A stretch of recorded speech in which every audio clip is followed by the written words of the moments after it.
Hey, welcome everybody to Making Waves, the ShipRocked podcast. We are episode 70, and do not adjust your ears. It is Al McManus here. I'm substituting for the young, the spry, the talented, the long-locked lover of Justin Press, who couldn't make it here tonight. I think he had some more important things to do, but his legacy will live on long past this episode, and he'll be back next week. Our guest tonight is a 5-time Grammy Award nominee, 3-time Country Music Association Singer of the Year, finalist for BET's Historian of the Decade 2001. He's a proud owner of many t-shirts and pants and 2-time survivor of shaking baby syndrome. He and his co-host Dave Stone have released a shocking number of episodes, the Boogeyman podcast, and a podcast not unlike this one where 3 gentlemen chat about things that just happen in their daily life and genuinely comedic results. His greatest personal achievement will happen in January of 2022 when he joins a boatload of hard rock and music metalheads on the Carnival Breeze cruise ship for ShipRocked, a music charter vacation brought to you by yours truly and our staff of great people at Ask For Entertainment, on which ship he will shatter the rib cages of the sailing guests with 2 sets of hysterical laughter, I'm sure, custom crafted for metalheads. Lady and gentleman, please welcome star of film, voice, television, stage, and podcast, Mr. Kyle Kinane. Wow. Yes. That was a hell of an intro. Yeah, I really did it.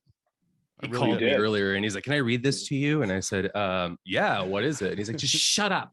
And then I listened to it and I said, "I didn't hear you. You kind of cut out halfway through and then you read it again." So it was actually my 2.5 time hearing it. It was 2.5 times. It's great. And it's the Boogie Monster podcast, but that detail shouldn't be, you know what? Shouldn't upset anybody here. No, the Boogie Monster. It's the Boogie Monster because the Boogie Monster, God, typos. I was like, hey, he's on a roll. I'm gonna let him go with it. Yeah, but the great thing is right now is I can just say the Boogie Monster podcast, and then I can just fly that right in later.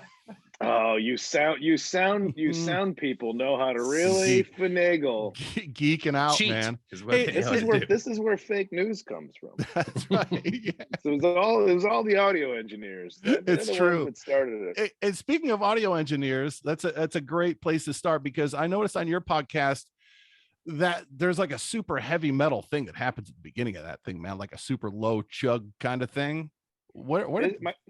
My co-host Dave is the one who, like, he worked in radio, so he had edited stuff together. I'm not quite sure.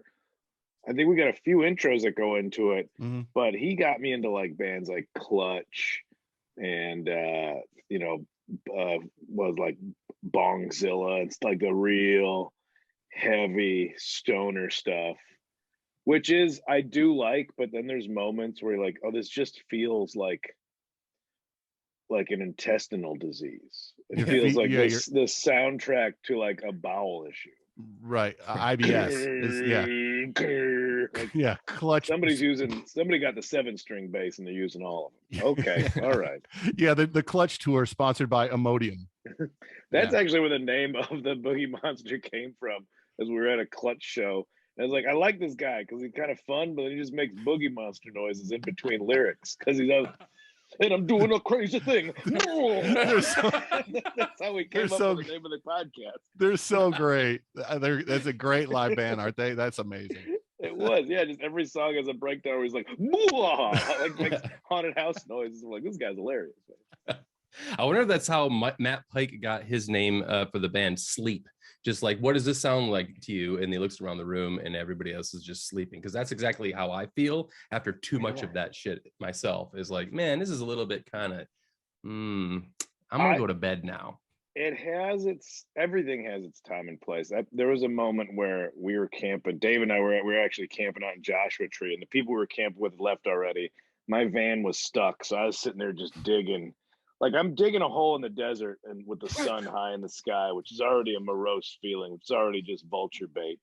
And Dave was just making ribs on a grill by himself on the other end of the campsite. And it wasn't even like a campground, it was just, open use land in the desert. And he was just listening to Sleep with just smoke coming up from the hot desert with ribs out on it. And I'm digging a hole. I'm like, can we change the soundtrack right now? Because this is the song that plays when you die like this. Right. You're going to shove me into this hole that I'm digging. Yeah. how about a little ska music to lighten the mood, man? I need some horns and something silly So going yacht on. rock, maybe. Yeah. Yeah, give me some Hall and Oates to just Yeah. Can we ease please the tension here. Can we please get caught between the moon and New York City? I need something right now. I'd like to waste away in Margaritaville for a moment, if you don't mind. So so many questions. So speaking of the music, it's refreshing for us. Chad and I talked a little earlier doing a little prep for this, and it's super refreshing, certainly for Chad having hosted all these episodes, and for me kind of being in the background and editing and all that stuff. But there's a lot of similarities, I feel like, from a road dog standpoint, right? I mean, between traveling musicians. I mean, traveling is traveling and performing in front of people and expectations of yourself and crowds and night to night. I mean, sometimes you feel like you're part of that musical traveling community. Yeah, I think realizing that bands take nights off, like as a fan and a consumer for so long. Because I'm from I came up through the all ages punk scene in Chicago, and see and that was a little, obviously a lot lower stakes in these big stadium tours that bands do, but that you think every night is backstage, and it's just that footage of people just throwing Jack Daniels bottles and naked, and then there's nights it's no, I think we're gonna get some sleep tonight. We got a veggie platter backstage. Just realizing that is acceptable. You can't do that shit every night. Well, maybe not anymore. I'm 45, so maybe that's why it's age speaking like that. Right. But sure. Dude, I think about having to split my pay with 5 other guys. Fuck that, man. That's way better being a stand-up. Yeah. I got no gear. I got just show up. I don't have to pay out a roadie. Oh man, you guys got a raw deal being in rock bands. Yeah. I mean, sure, all the ladies and fame or whatever, but but loving those cabs. No, thank you. But wait for somebody to load out the drums to get back to the hotel. Yes.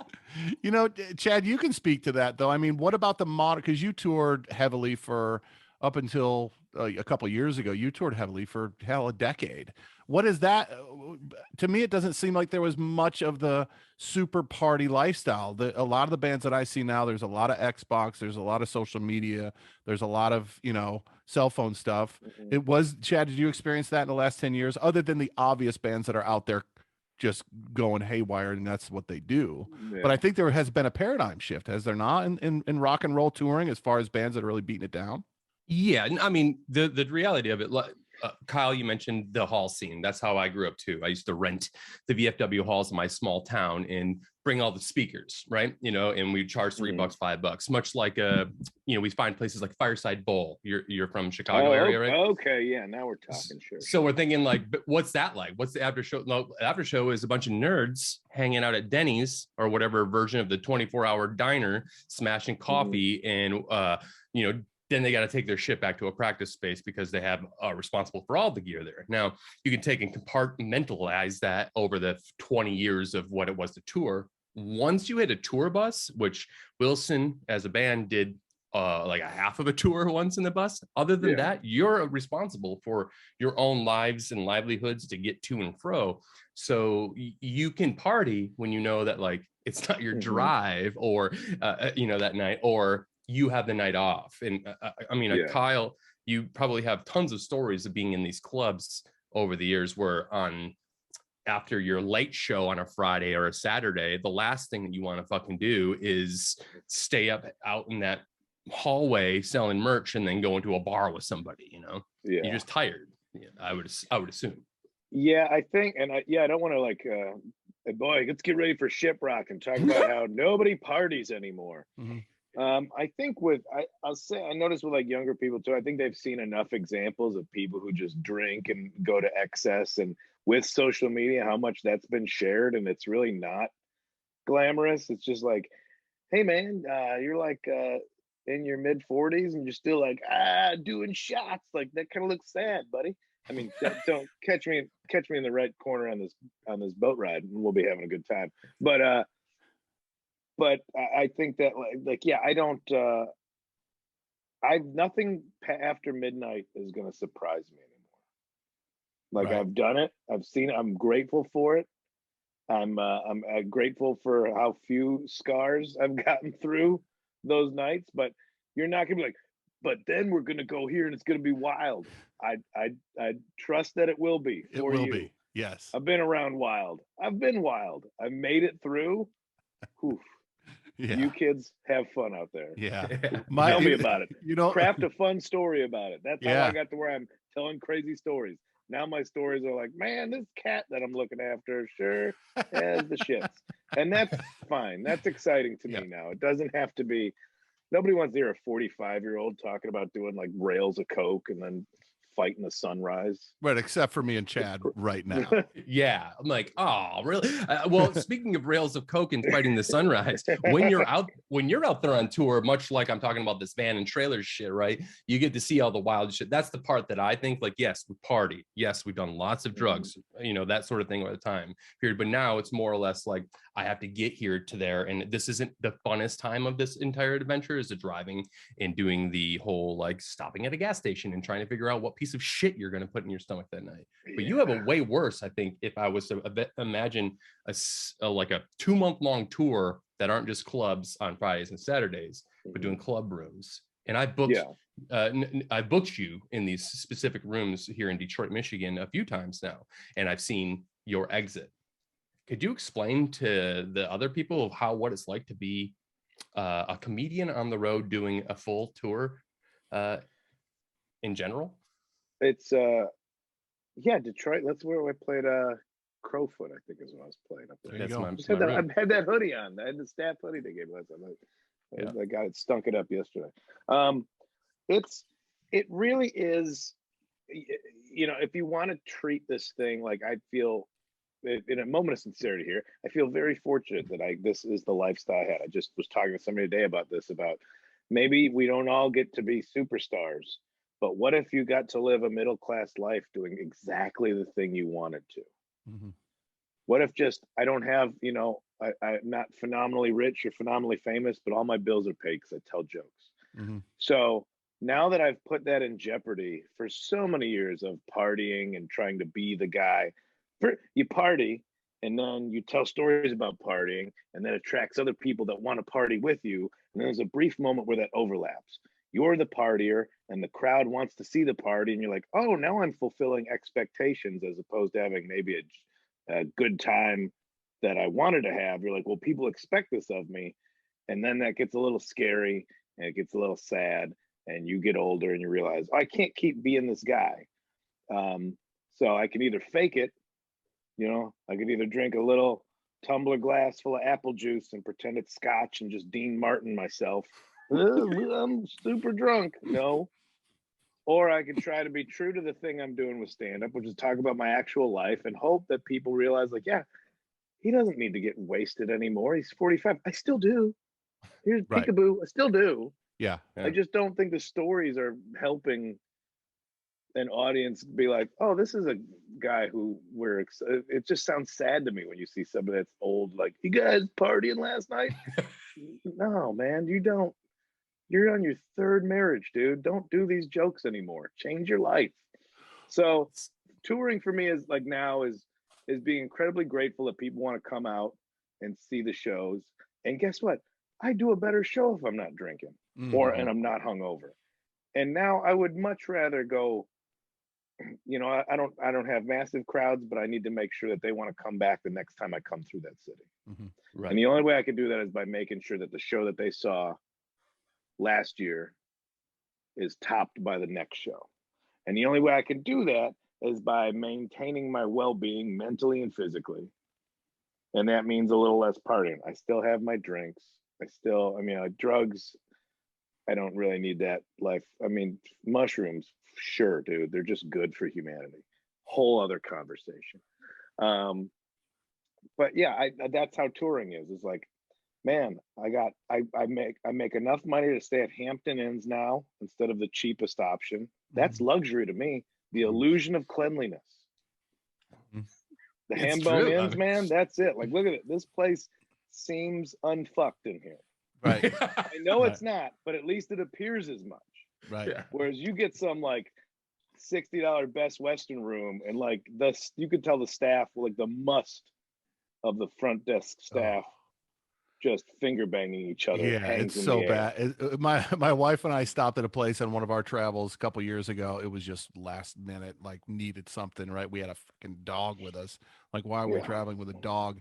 And there was a list in the room of the amount, the value amount, the dollar value of all the things in the room. Like, if you steal the telephone, it's going to cost you $35. I'm like, this isn't good. If you steal a pillow, like everything in the room was itemized with a dollar amount with it. I'm like, this is the worst. Which is And like an extension of the fancy hotels. Like, dude, you like this bathrobe? Well, it's actually $500 in the gift shop. By the way, do you like this telephone? Yeah. $35 if you want that. Steal it. Yeah. We're trying to remodel this place. We're trying to help us remodel. Insurance fraud right now. Oh, that's great. Yeah. So then I wanted to ask you something very specific, or maybe chime in on something very specific. As a musician, I always thought it didn't really hit me, I guess, until like 2 years ago. And I can't remember why or where I was, but I was like, oh, fuck, that didn't make any sense until I just heard somebody else say it to me.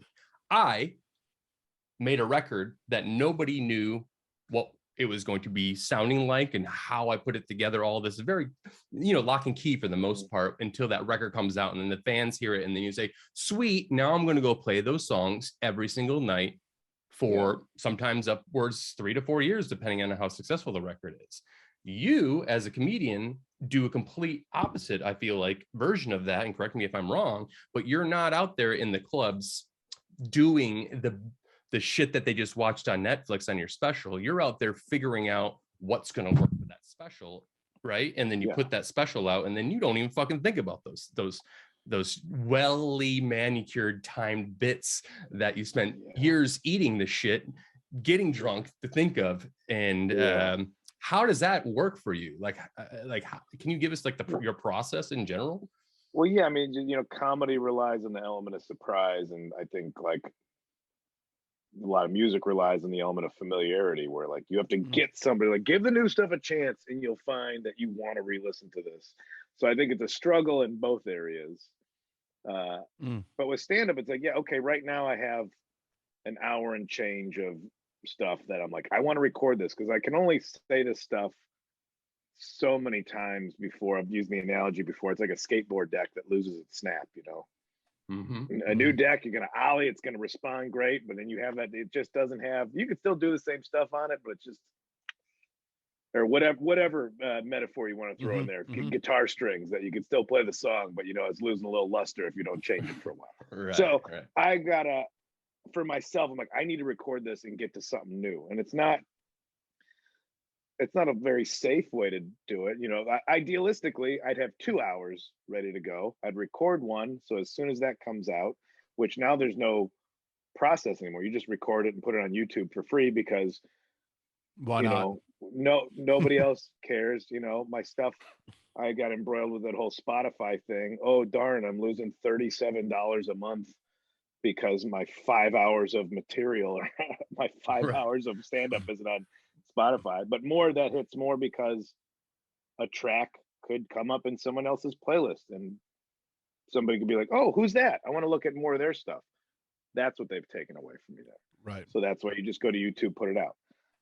Yeah, then once that's out, I don't like the idea of telling jokes I know people heard before. I mean, I'm sure you've been in a conversation, you got your fun stories that you're going to tell, and as you start telling one, you realize somebody's there that heard that story before. And then just the entire idea that like, oh, here's an anecdote I'd like to chime in on, and that you could tell they know the punchlines you're going to hit. They know, it's like, even though the other 9 people there didn't hear the story, I'm worried about the one guy that did. Right. So that's why if I do stand up and I put an album out, even if it's like only been out a week, if I know I did that joke the last year I was there, and I'm doing those jokes again, why would those people, again, like I said, why would those people come back and see me? They just paid money to see the same jokes again. Yeah.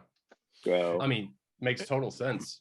And once you put it on recording, whether it's YouTube or audio or video or both, is there a sense of like, now I can leave that, now that is really gone, and you feel good about that, it's being gone, and that you've kind of been unburdened from it, but then is it hard to get the creative spark again, or is it always just kind of stuff feeding behind it? right? Are you constantly writing, or are there ups and downs? How does it work? Yeah, I mean, it just turns into a muscle that, you know, you kind of, or a filter that you process everything with. I mean, I've been at it for 22 years at this point. And so it does become this filter that everything you do kind of goes through. Like, my natural response is to make a joke about something, or to respond with seeing not the first obvious thing that's funny about it, but the fourth obvious thing. Right. I guess that's not what obvious is if it's the fourth thing. Right. Don't worry, it's the opposite. Right. We're working through that. Yeah. So you know, that deeply buried obvious aspect. Right. Yeah. The second guessed yourself. That stuff you really got to dig for that then jumps out right at it's so obvious. Yeah. It's like it was. I found. Where'd you find it? The last place I looked. Oh, yeah. No shit. Yeah. So, but I just, it's still fun for me. Like, it's still, this was going to be the thing that I was going to do anyway, whether success came with it. Like, again, I got all comparisons and metaphors, but I figure it's like somebody that plays, it's like it's a pub sport. It's poker or it's darts. It's the thing that you were going to get out of the house twice a week to meet your buddies with, was going to be an open mic show that I would do. Like, oh, where my buddies go and they drink and they try new jokes out. And if you never get past that point, who cares? That's your night out at the bar that you see your friends. And that's your social night where you also have this hobby you practice. But what if you can take it a little further? What if you can become a guy that knows poker well enough that you can get to bigger and bigger games, this and that? So it's never going to be finished. There's no, like, the idea of recording something and getting rid of it is like, oh, great. Now I got the challenge of coming up with a brand new hour and I got to top that last one. And it's frustrating, but if it was only frustrating, I wouldn't do it. I'm incredibly lazy. Right. That's why I never made it in a band. I'm like, oh, we all got to get on the same page and then load gear. Yeah, that's. I like practice. I like going to practicing because practice, like, I was in a band with my friends and we just like drank beer and shot the shit. It was fun. Every time we had a gig, we're like, this sucks. Yeah, we got to get real. It's got to get serious now. Yeah, people are going to realize we're not a good band if we play in front of people. In here, we're the best band we've ever heard. Yeah, we may as well quit. Our girlfriend's going to be like, oh, that's what you've been doing on Thursday nights? I think it's the acoustics in that venue. Yeah, the venue. It was like shit. It was the PA sucked. Tripped up over that once we couldn't start the same song over 9 times because we were too drunk. We sounded pretty terrible. When did you, here's your Wikipedia question. What was the absolute spark, the moment where you're like, I fucking gotta do this. I gotta do this. Or, there's nothing else I'm going to do. What was that? When did you hit that spark? What happened? Oh, like immediately when I first tried it was just, especially in Chicago, where like I said, I came from music, and so this is like mid to late 90s. I've seen all the music, and those were always the coolest guys, and they were already funny. Like, the best thing about Chicago is like all these bands, like, maybe there was that clique of like guys that took themselves really seriously, but all the bands that I saw were already funny. And like, oh, they're already doing this. So like, I started stand up, and people were like, well, just tell the jokes between songs. Somebody else does. Oh, you're gonna just stand up there by yourself and tell jokes? Well, I can't sing. I can't sing. I can't do anything musically. You've seen. But right away when I saw that, because I didn't know what I was gonna get into. You think like comedy was like always, especially late 90s, it wasn't quote unquote cool or like a thing that it is now, where kind of everybody dabbles in it somehow if they're showbiz adjacent. I think I always thought it was like, oh, like blazer sleeves rolled up, like, oh, my wife's nuts, my kids. I'm like, I don't have either of those. I don't relate to any of this. But for some reason, Mitch Hedberg is still doing it. How did he break through being this long-haired weirdo with one-liners? There's got to be some sort of scene, and I found it. And then I saw all these dudes at an open mic, like all these comics that were not trying nightclub stuff. They were like guys that were not kicked out, but like Chicago had like this art scene where it's like musicians that weren't in bands. It was dudes that were like, did the poetry scene, but were also silly and didn't have an outlet within poetry to do that. So they would do these really funny poems and stuff. And then musicians and a bunch of people that like had moved to Chicago to be in Second City and found that or to be like some MLM scheme with their classes, and then so they were jaded and just went to stand up because it's like, oh, all I have to do is worry about myself. And I kind of was attracted to that scene of loners that were there, and it took place in a bar, so that was already easy to get into. Like, oh, it's in a place that I want to be at anyway. It's in a shitty bar. Well, this is great. Yeah. I'm gonna get paid in drinks. Even better. It's like I'm making money. Right. Right away I was like, this is what I'm gonna do. Did you have a business sense? Because now it seems like if you're trying to do anything, whether it's comedy or stand up or art or any kind of performance thing, there's all this really big. There's got to be like this business savvy thing. It's like you got to get and clearly this is before. If you're talking about 25 years or so, is before that was a thing, right? But what was your business mindset at that point? Were you just like, I'm just going to go do these things, right? That's why it's funny. You just went and did those things and just did it and did it and did it and then started to build something in an organic way. Because now it seems like, well, you got to do this on Twitter. You got to go. There's a funny video you got to do once a week, and then the algorithm this, right, and all this. So that was that. What was your path?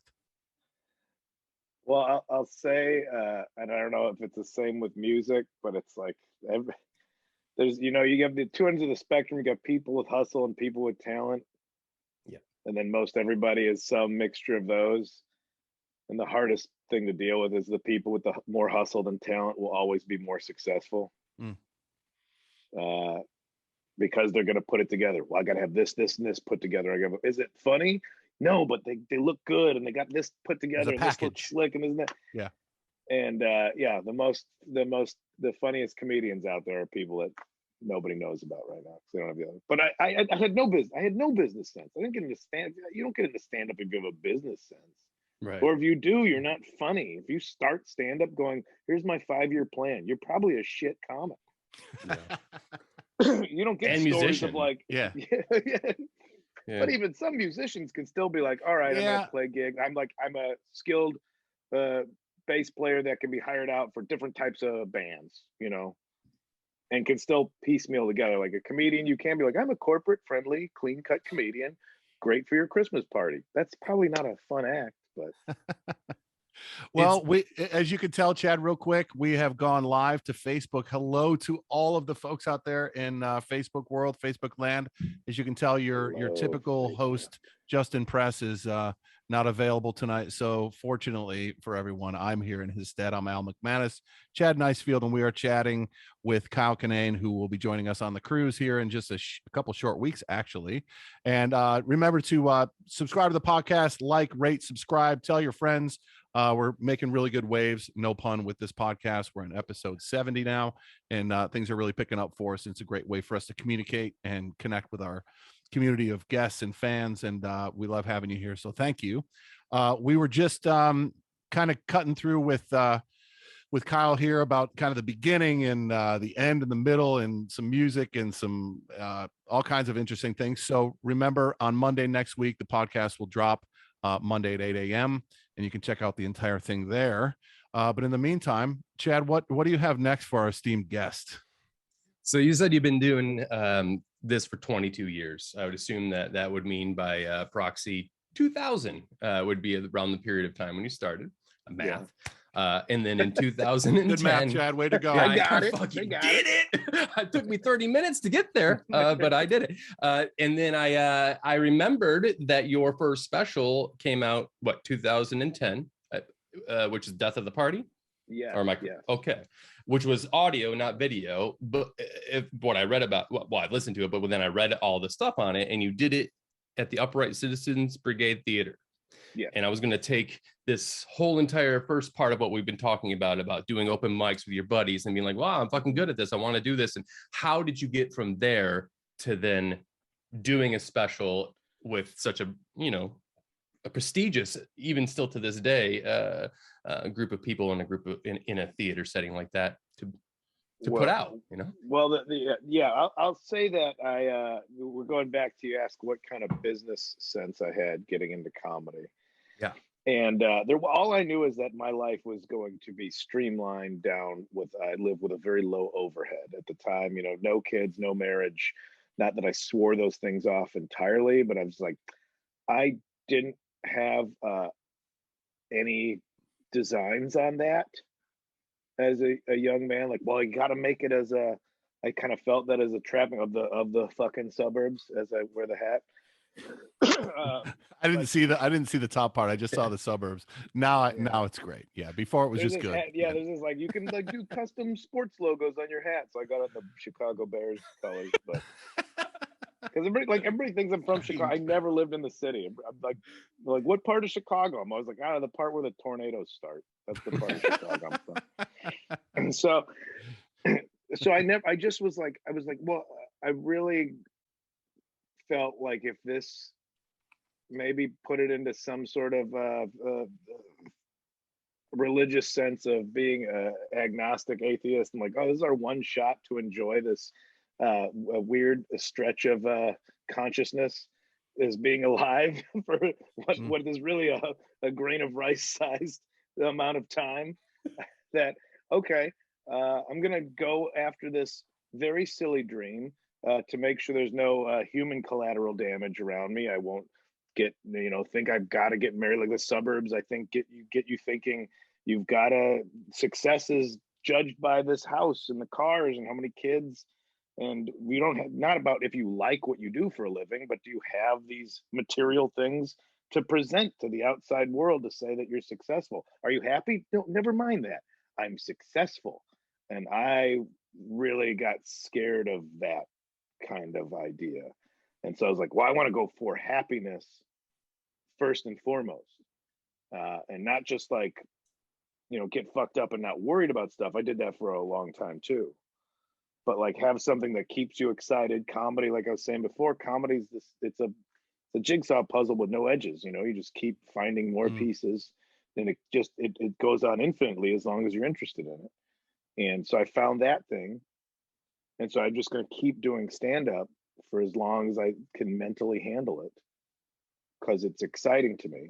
And at this point, I've talked enough where I forgot the original question. Yeah, and so did we. I don't. What was your mother's maiden name? Yeah, mother's maiden name. I don't know how we got here from there, but I was trying to ask you specifically because with all your credits before that special came out in 2010, your debut hour at Upright Citizens Brigade, you had other work in the voice space and acting space, but largely, I think, if I would have just put what I would say your rock landing into people's homes, whether those are big homes or small homes, that's the kind of the start of it. If I'm correcting me wrong. So you had to have some sort of like somebody be like, you should do this. This was going to be, the next move for you. I was just curious what your path was until from 2000 to 2010.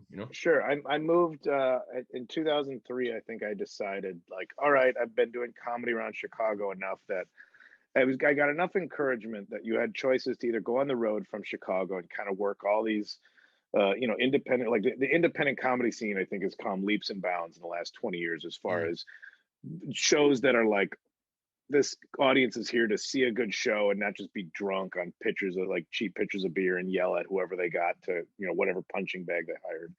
But that was the kind of circuit you could run out of Chicago if you wanted to do that. I knew people that right away, as soon as they could work the road from Chicago, would go out and they'd come back with horror stories. Like, what happened? Like, somebody threw a dead fish at me. Like, but I made $75 and now they have to do that because they don't have a day job. I'm like, I'm going to keep a day job until as long as I can, for as long as I can, so as to not ruin comedy with needing it to make money for me. Does that make sense? What was the day job? What were the day jobs? Boy. The last one I had, I was the last job I had in LA was I was closed captioning television. I was typing in the captions on the bottom of the screen for the hearing impaired. Yeah, but fucking A. Well, weird job. But but is that shit live? How does that work? You're doing that post. No, we always got tapes. The people that would do like the live stuff, they were like the top guns. Yeah, and they were weird folk. They'd come in, they wouldn't like just sunglasses on with the giant machine, like the barrel that you get from 7-Eleven, just like the barrel of Mountain Dew. Yeah. And they would just go into a windowless room, and you just see them come out looking bloodshot and frazzled to run to the bathroom and run back in. during a commercial break. And they would just like, they didn't talk to anybody. They came in, they left. They were like mercenaries. Truckers. They sound like truckers of the closed caption world. But really good listeners. Bloodshot on the steno machine, just going for it. So anytime people are like, oh, look at this spelling error, I'm like, you type out anything you heard live. And see how many spelling errors. Yeah, man. That's crazy. So in my scramble to catch up here to fill in for our lovely host, I did not the deep dive, but the shallow dive on the YouTube channels. And I love the Hot Ones thing, man. It's one of my favorite things. When I saw you on, I was like, no shit, he was on this. This is amazing. Oh, thanks. And you killed it because you didn't die, right? From sweating on camera.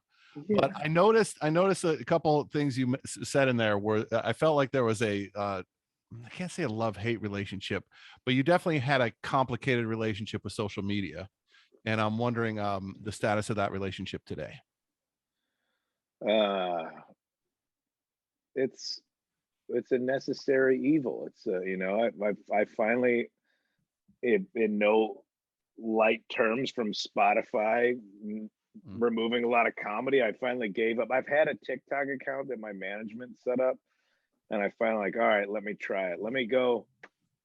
Like, listen, if the Chinese tech companies want to map my face, they've done it through Zoom over the past year and a half. I don't think TikTok is going to give them any information that I've not already signed away on by accepting cookies, so I could look at tits on a website somewhere. So it's all out there anyway. Anybody's. Right. 2022, I'm open to it, Al.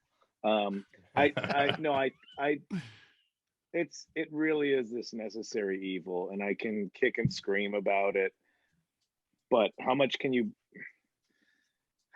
complain about something that will only help your career, depending on how you handle it? Right. But I don't like that it feels obligatory.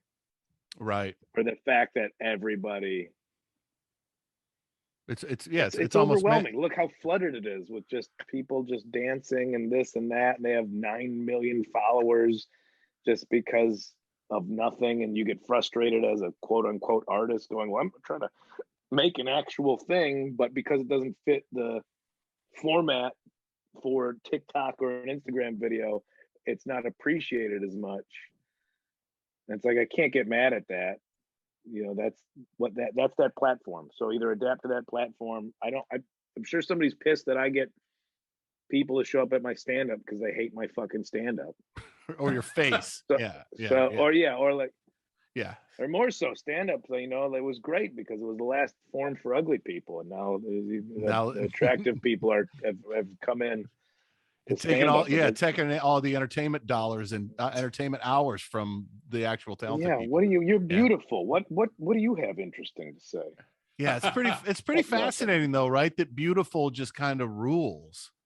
And I think at some point that'll probably, maybe it won't change. I don't know. Maybe we're hardwired that way. I don't know. But they're not as funny as ugly people. No, they're not. Ugly people are the funniest. That's why Chad just kind of lays there, because look at how handsome he is. Let's be honest, Chad. You're doing great, Chad.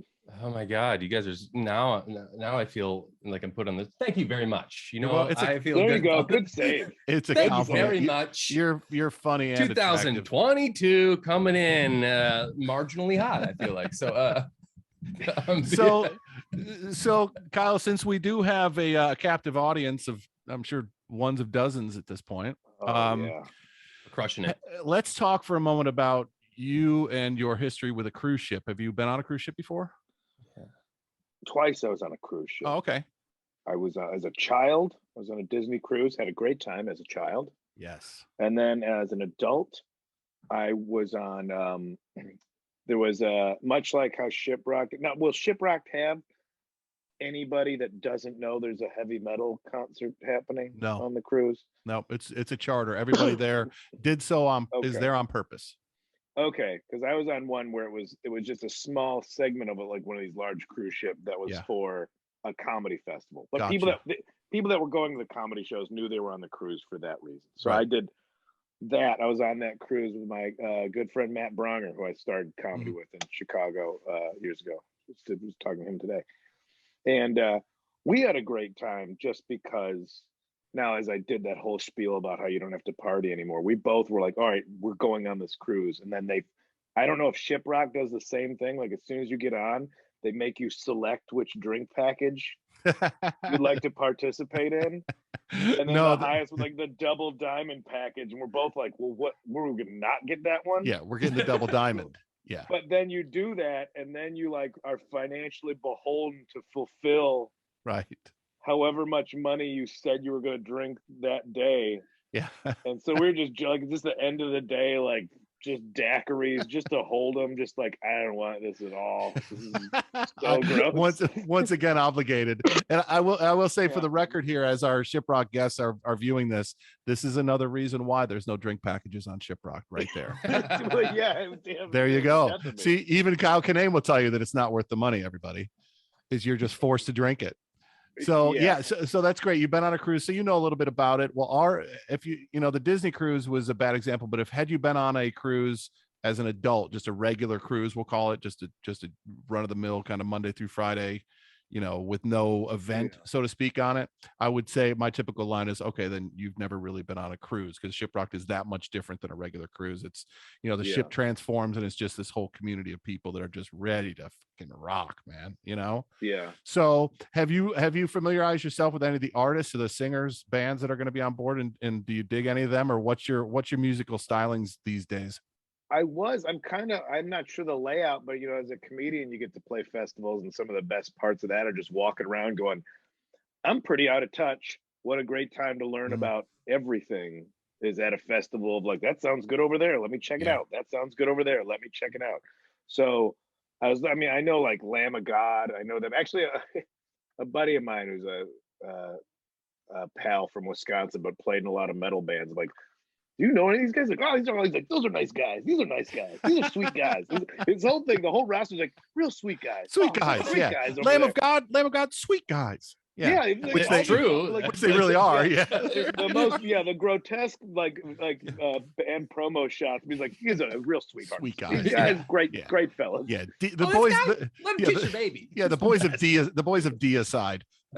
Great fellas. I mean, that's true too. Have you had Deicide? Have you gotten Deicide on the boat? No, we haven't. I was actually emailing back and forth with one of the guys that plays in Deicide just the other day, and it was funny because he was super nice guy. I was like, he's in Deicide. That's funny, but no, that not quite as dark as that. ShipRocked definitely leans towards yeah. I don't think Deicide can appear in the sunlight. No, I don't think they can. They vanish into dust. But no, ShipRocked is it's a good, it's, you know, there's some bands out there that just don't, I'm not going to name them, but you know, that we look at booking year after year, and it's just like, they don't really fit the ShipRocked is so fun that some bands just don't really, you know, it's like there's got certain energy, and the super negative energy is for some. And I don't think it's really for this kind of vibe when you're talking about a beach and a fuzzy drink, you know what I mean? I agree with that. I mean, so Lamb of God, I know already. I like. Somebody was saying to check out 68, so I was looking at some of their videos, like just a guitar and drum kind of real. So good.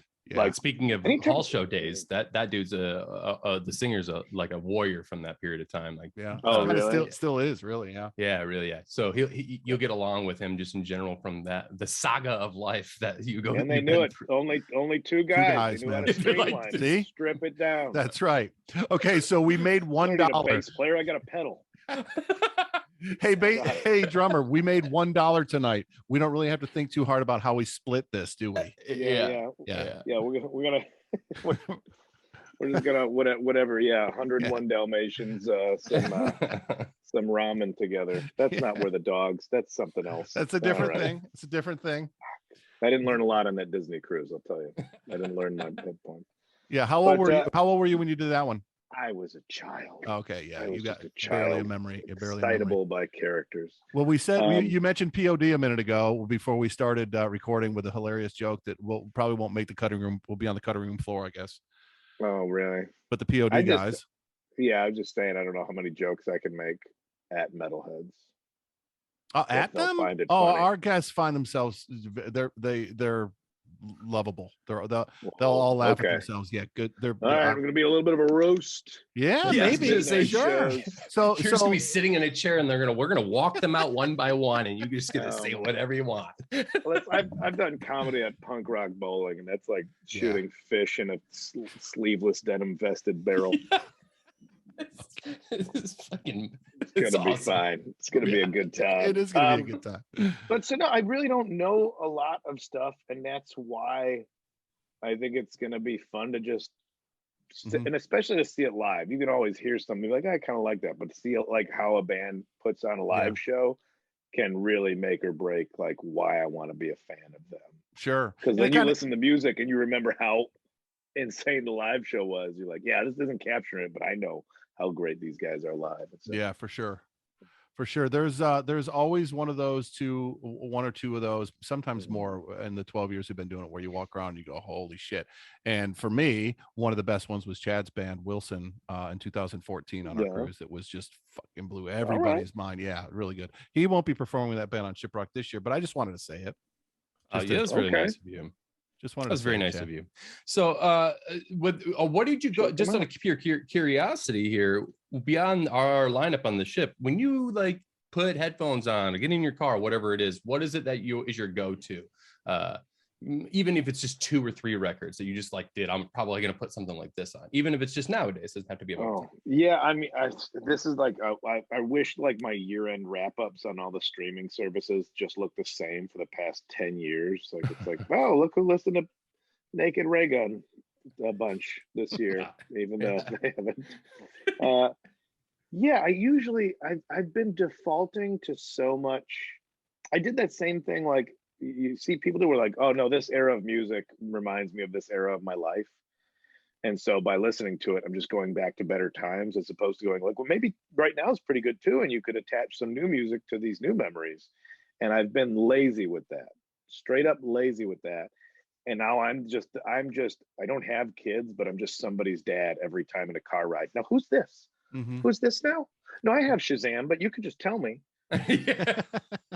Like I find new music in every time I'm in the Levi's store, I don't even care. I'm just Shazamming. Where's the speaker? Where's this? Is the speaker here? Who's this? Walking around with this fucking I don't even care. Yeah, like I'm not stealing this jacket. I was trying it on, but I need to know who this is. Are you shopping, sir? No, I'm not shopping. I'm not shopping. Yeah, you know how many times it's been a Bruno Mars song? More than I'm comfortable with. I'm sure it is. He's the new Prince. I just need to admit that young fella's got quite a future. Yeah, he's pretty great. And it's also because it's when I'm like, you know what, this is a fun song that you can kind of dance to. Who cares? Let's listen to it. Well, and that's got a cool jacket on. Yeah. I feel good as jazz. The store's giving me confidence. That's how they know the music goes like, hey, look at what you're wearing. Look what you're wearing. Yeah. If it sounds good, it looks good. Yeah. You could be Bruno Mars. But see, listen like here. Burlington Coat Factory, like fooled around and fell in love. I just need a sport coat for a funeral. Can you guys throw me out? I don't want to be in here longer than I have to be. But liking something. My grandmother just died. I want to look nice. I don't just let me get out of here. Oh God, my fucking neck.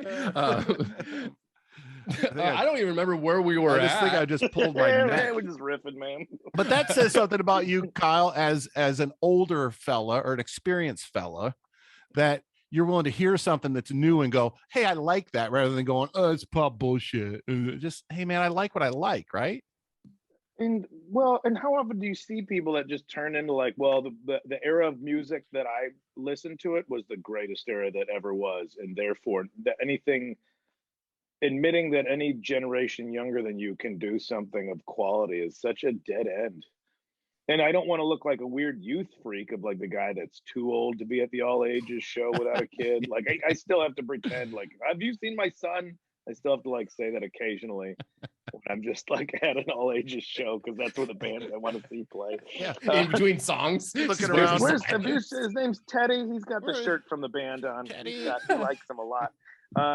So I just don't know where to get exposed. I mean, Top 40 radio doesn't do anything for me. XM is kind of like okay with some of the channels, and I'll listen to like, but then I still listen to like the Hair Nation channel or the Punk channel, which for some reason just plays a Sum 41 song every third song. I don't know who's got naked pictures of an exec at Sirius XM that Sum 41 gets that much airtime. No offense to Sum 41, everybody. Sorry. Now they're gonna throw me over the boat. Yeah. Different cruise. Yeah, different cruise. But I don't want to get caught up in that new stuff is dumb because it's young people things. Yeah. It's a trap that so many people fall into.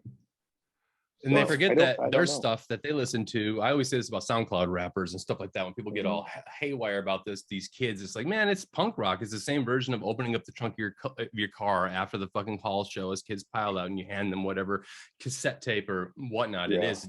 That's just their version of giving away their music. And this is them rebelling from the normal lane of traffic until it becomes so large that it's making money and kids think that that's the way they got to do it. Right. Same with punk. Somebody described dubstep. That's the one with the crazy engine noises, right?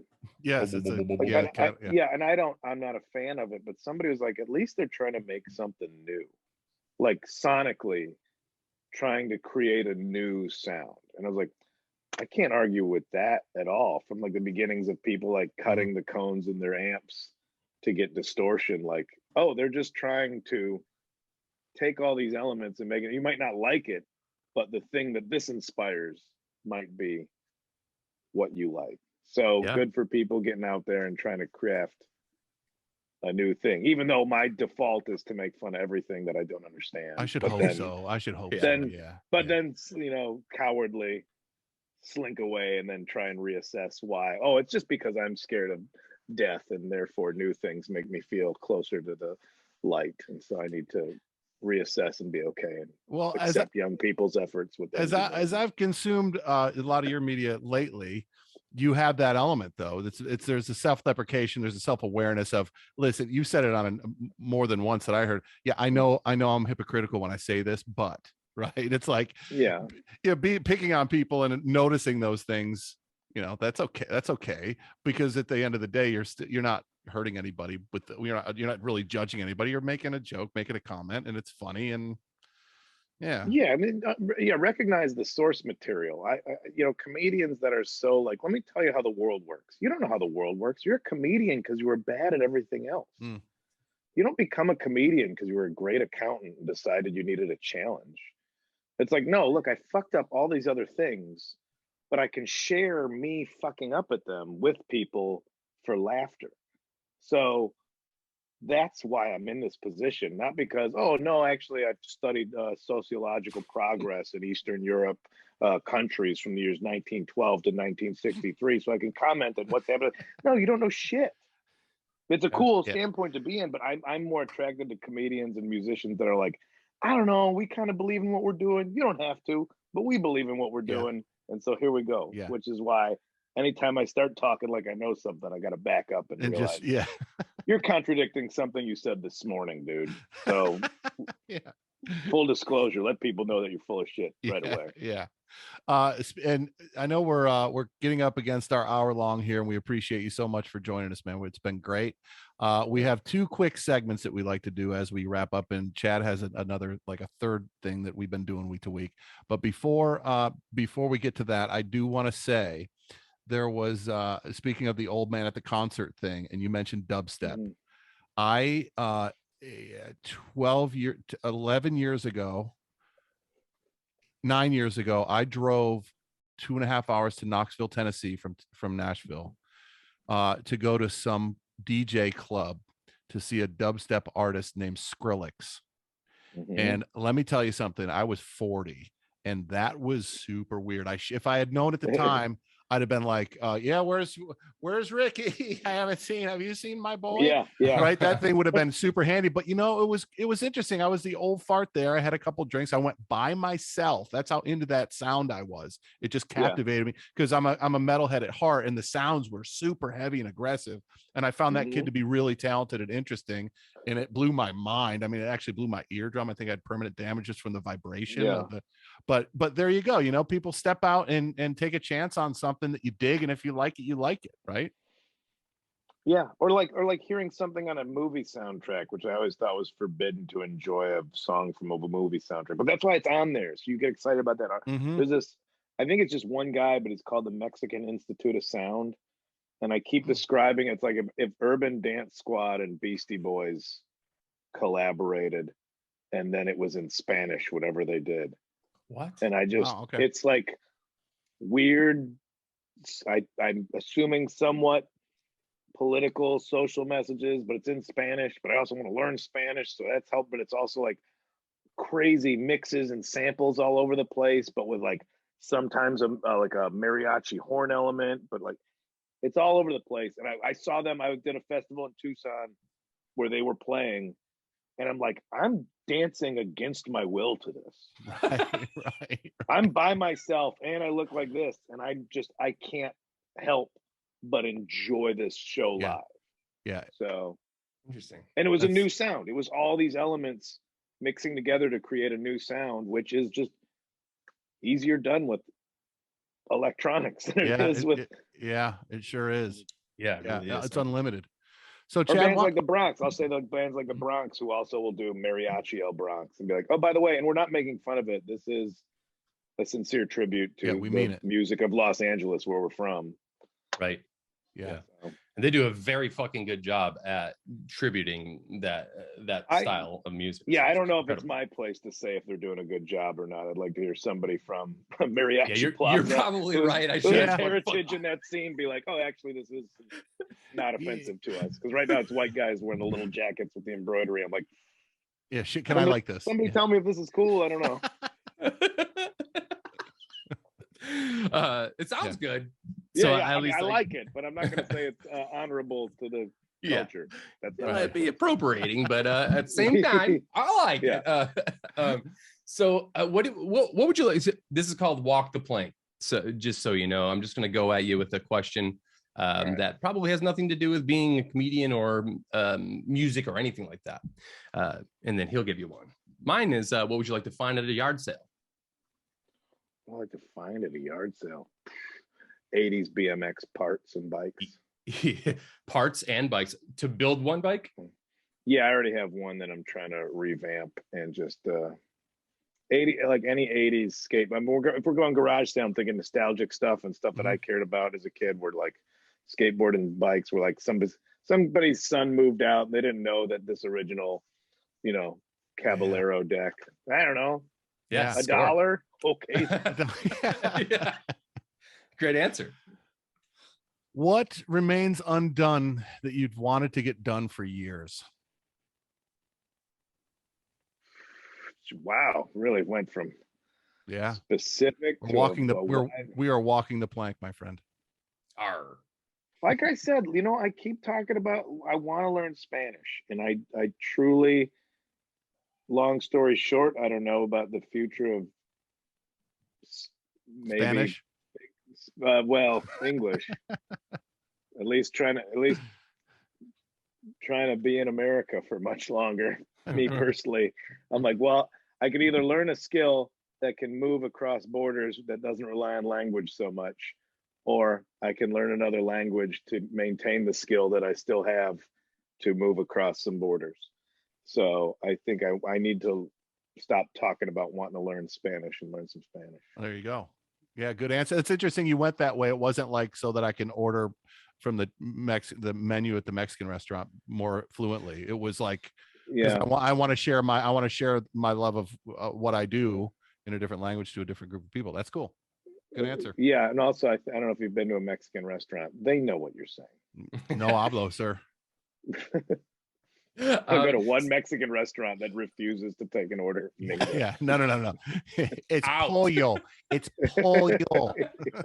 Okay, all right. I thought it was polo. Good for them, man. Yeah. So the last part of this, at least for me, is every episode I ask the guest to ask our next guest a question without knowing who that next guest is going to be. I mean, so Okay, like they're just asking a question. So this guy, he goes by the name of 0936. He'll be on the ship. His band's called, well, I guess he's a one-person band, but we'll have a band there. And we had him on last week, and his question was, I feel, pretty great. And that was, who was the best WWF wrestler, but inside of the Attitude Era? And he defined that as like after Rowdy Piper, but where like Mankind is and the Undertaker and all that stuff. Lie. I don't know wrestling. There you go. Wrong. We were both wrong. We thought for sure. Well, you said 80s BMX bike, and when you said that, I'm like, he maybe there's a wild card here, maybe. But that is what's weird, is that there's huge parts of like that. Every kid my age growing up had some sort of shared enthusiasm or fandom of that. I just missed it. And I don't know what I was doing. I was probably off in the woods on a BMX bike being shitty at it. Or, like all the people talk about Saturday Night Live, I was like, if I'm at home on a Saturday night, I'm a fucking loser. So I was always like at all ages shows. So again, 80s BMX bikes or pop punk bands from the Midwest in the mid to late 90s, I can go on about. Yeah. But professional wrestling, I feel like it's interesting. I'm who are some of the wrestlers of that era? I read Mankind's book. It's a great book. I thought that was a great insight to how wrestling was so similar to comedy. Like if the match was if the crowd was bad, the wrestlers was kind of just do stuff to entertain each other and make each other laugh. And it's like, oh, it's nice to hear about the showmanship of it. Yeah. Like, you don't say it's fake, but the fact and athleticism is off the charts. But then they'd still do stuff to make each other laugh if it was a shitty gig. Yeah. I get this life. I get this lifestyle entirely. Yeah. It's funny, man. Wrestling for me was that thing too. I had a couple of my buddies who went all the way in, man. And I was playing music, and it was just kind of like that's. And what's funny is that's where our friendship just kind of, at 12, 13, 14, it just two different directions, So it's interesting. Either it just kind of either falls in your lap or it doesn't. I have a bonus walk the plank for you. And then we'll bid you adieu. I gotta ask him his question. Ask him for his question. Oh yeah, no, go ahead, Chad. I'm sorry. You're right. Go ahead. Actually, it's Kyle. Go ahead, Kyle. Oh yeah, Kyle. You need to ask a question of our guest next week. Well, now do I throw them under the bus the way I got handed with this wrestling stuff? Do I say who's your favorite King of Vert champion? That was a pre-Wilkerson Airlines. Specific when Ron Wilkerson still rode for Haro, pre-Wilkerson Airlines. Yeah, I don't know. I think knowing that sharks follow a cruise ship, would you water ski at speed? Can you water ski off the back of a cruise ship? With two-parter. Just velocity-wise. No, that's a technical question for the cruise people. Okay, I believe. How many knots are we moving? I should know the answer, but I believe top speed is in the 23 mile an hour range. Okay. So you could. Saying that that's possible. If you're a true rock and roll badass kind of guy, would you water ski off the back of a cruise ship, knowing about the shark fact? Knowing this, and I'll grab the verbiage from earlier and use it in your question. But so it would be like knowing that there are schools upon schools of deadly water rabbits out there. Throw allegedly in there, because I'm not. Okay, allegedly, knowing allegedly, if this potential fact were to be true, would you do this, the water skiing?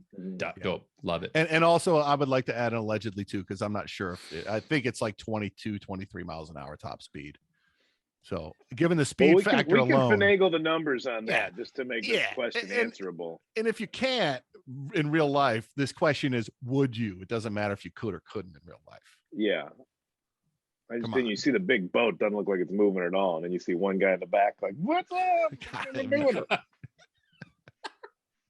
I love it. The bonus walk the plank this evening, and we'll finish on this low light. Kyle, when I eat pork, my stool is a little bit green. Do you have foods that affect you in a similar way? That make me shit? Yeah, all of them. Well, yeah, because otherwise you die. When I eat food, my stool turns out to be a color because it comes out of my body. I will say, make note of whenever you've eaten beets. Beets, yes. Otherwise, you will scare yourself. And remember that you ate them and be prepared for the offering. I'm trying to be as couth as possible here, but just make note the night before. Hey, remember you're eating beets. Don't wake up tomorrow. Right. And thank you. Need to call an ambulance. Thank you for keeping it G-rated. I did use the word stool because I'm a professional. Yeah, I did too. Well, see, I work around. I let people get to the conclusion themselves. I shepherd. I thought you were going to say I work around a lot of stools. I actually work with a lot of stools. And there you go. Yeah. Yeah. Well, once I threw up Four Loko, and I also same thing. Like I gotta get an ambulance. Like, no, you drank Four Loko. That's why it's all. It's not. You don't need an ambulance. You need vomit and rest. Yeah, you need some Gatorade. Yeah, hydration. Kyle, once again, thank you so much for being with us, man. I had a great time, and I know Chad has got his more than significant erection the entire night. Just being here with you. God. Yeah, it's something. Facebook Live, guys. So the Zucks is gonna shut it down. I know we're gonna get shut down, Zuck. Yeah. So thank you for being with us. We really look forward to seeing you on the ship. And for our guests watching now, from what I understand earlier in the conversation before we went on air, Kyle is working up a fairly customized set for us on the ship. So it's going to be pretty tailored to our needs, and certainly put your big boy pants and your big girl pants on, because you may be the center of those jokes, which is going to be great. You can check out this podcast Monday morning, 8 a.m. Eastern time, and YouTube and anywhere you get your podcasts. And we've been Making Waves episode 70 with Kyle Kinane. Thank you so much for being here, man. We can't thank you enough. It's been a blast. Thank you. You betcha. See you guys in a couple weeks.